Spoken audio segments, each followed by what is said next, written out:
Olá, muito boa tarde a você. A gente começa já falando dos protestos que causaram transtornos em todo o país. Aqui no DF não foi diferente. Cerca de 3.000 pessoas estão agora na esplanada dos ministérios e é para lá que a gente vai ao vivo com a repórter Érica Blaine. Já está com a gente por aqui. Movimentação por aí, Érica?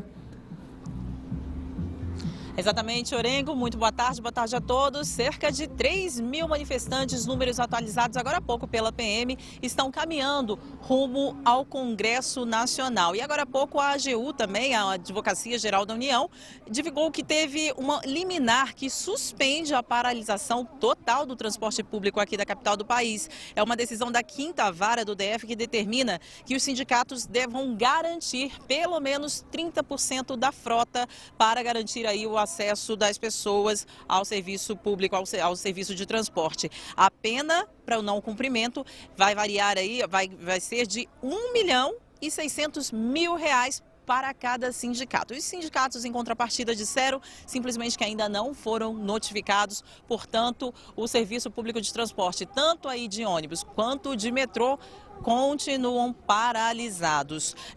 Os protestos, eles aconteceram em vários pontos da capital do país, não apenas aqui na Esplanada. Tudo começou lá no aeroporto. São 8 voos atualizados, informação bem atualizada aqui no momento, 8 voos foram cancelados e 24 foram atrasados nesta manhã. A atenção também foi muita para quem estava de carro. Pelo menos 7 pistas de acesso ao plano piloto foram fechadas. Nossa reportagem acompanhou esse drama aí de quem tentou se locomover pela capital do país nesta manhã. Vamos assistir. A rodoviária do plano piloto amanheceu praticamente vazia. Era raro ver alguém passar pelo local no início desta sexta-feira. Darilene foi uma dessas pessoas, mas para chegar do Penorte à rodoviária, ela se rendeu ao transporte pirata. Para não perder o trabalho, tem que ir, enfrentar os piratas. A pouca movimentação na rodoviária é reflexo da greve geral anunciada há vários dias. Os líderes do movimento adiantaram que os serviços essenciais, como o transporte público, iriam parar. Não havia ônibus nesta manhã, nem metrô. O movimento é motivado pelas reformas da Previdência e principalmente trabalhista. A gente sai prejudicada, mas também sabemos que é pelo nosso direito, é justo.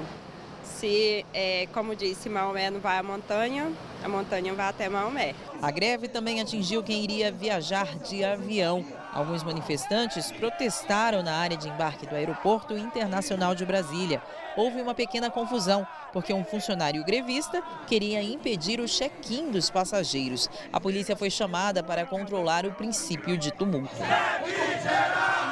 Você ia sair às 10h30 e agora? Agora vou sair 11h45. As reivindicações são justas, não resta dúvida.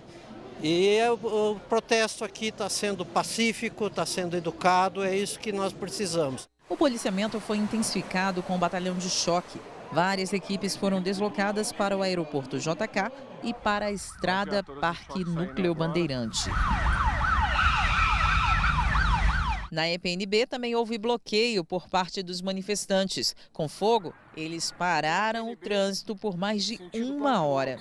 Fechado aqui pelos manifestantes, ok? Para tentar diminuir os transtornos causados pelos protestos, as faixas exclusivas para ônibus foram liberadas e seguem assim até a meia-noite. Já a estrutural segue normalmente, sentido único para o plano piloto, até às 9 horas da manhã.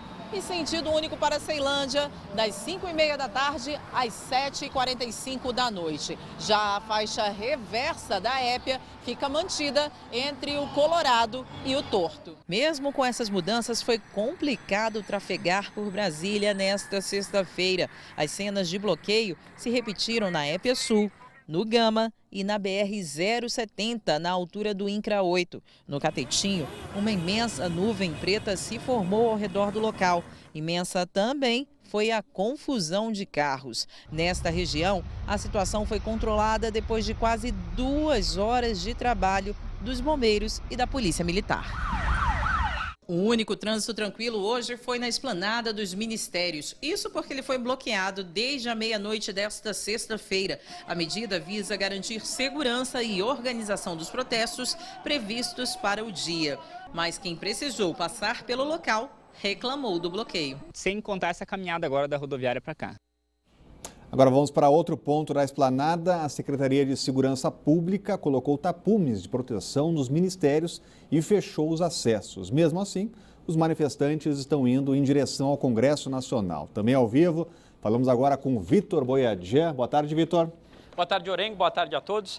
Pois é, a organização feita pela polícia aqui para garantir a segurança e evitar que os manifestantes depredassem patrimônio público, por enquanto, aparentemente está funcionando. Os manifestantes, eles chegaram já aqui muito próximo ao Congresso Nacional, mas há um cordão de isolamento de policiais do Batalhão de Choque da Polícia do Distrito Federal que está impedindo que eles avancem cerca de 500 metros que faltam antes da proximidade com o Congresso Nacional. O próprio gramado onde fica o Congresso, aquele gramado que tradicionalmente se fazem manifestações, está isolado com grades.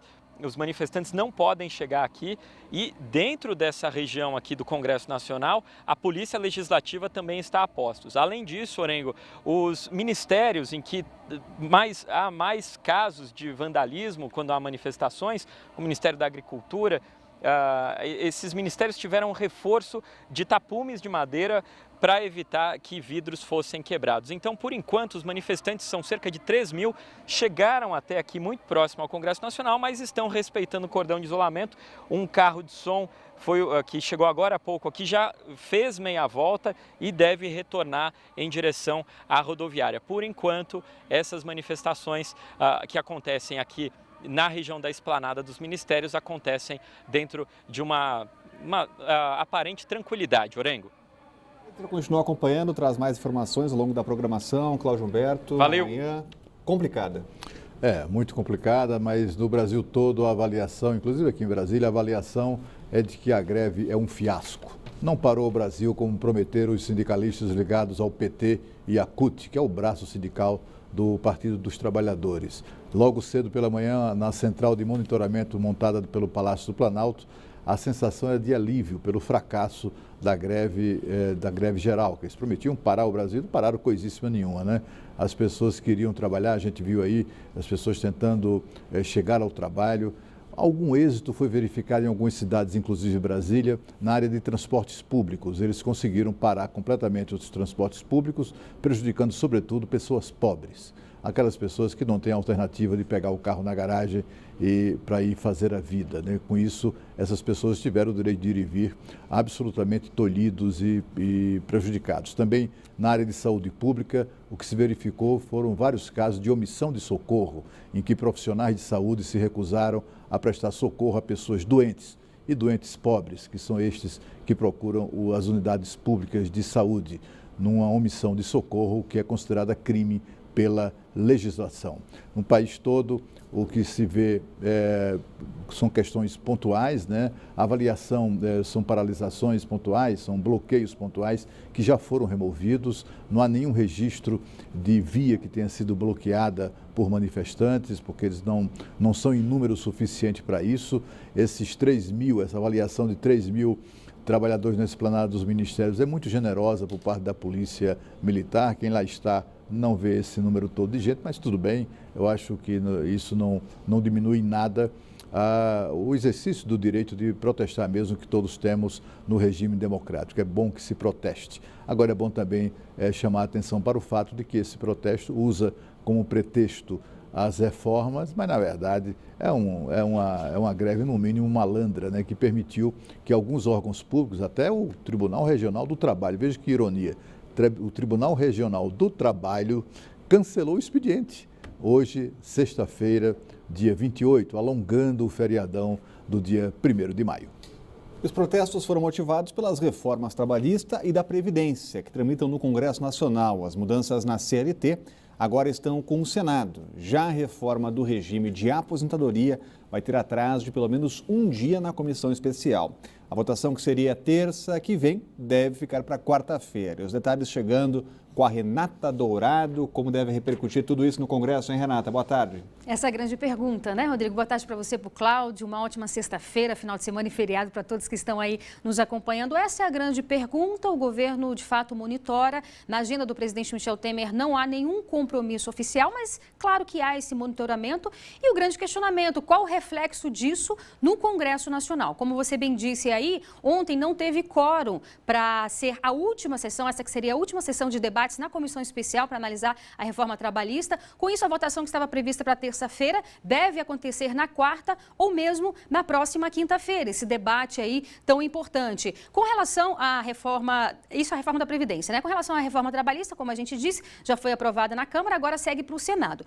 Ontem, o ex-presidente do Senado, Renan Calheiros, senador que inclusive é do PMDB, disse claramente que da forma que está, dificilmente essa reforma vai ser aprovada também no Senado. E a gente lembra aqui que toda e qualquer reforma precisa ser aprovada pelo Congresso Nacional. Então, passa pela Câmara e depois pelo Senado. Então, ele disse que da forma que está, dificilmente vai ter. Ele que está fazendo uma espécie de rebelião no Senado com relação a essas reformas, faz duras críticas, todos os dias praticamente ele vem falando a respeito dessas reformas e dizendo que da forma que está, de fato, vai ser difícil aprovar no Senado Federal.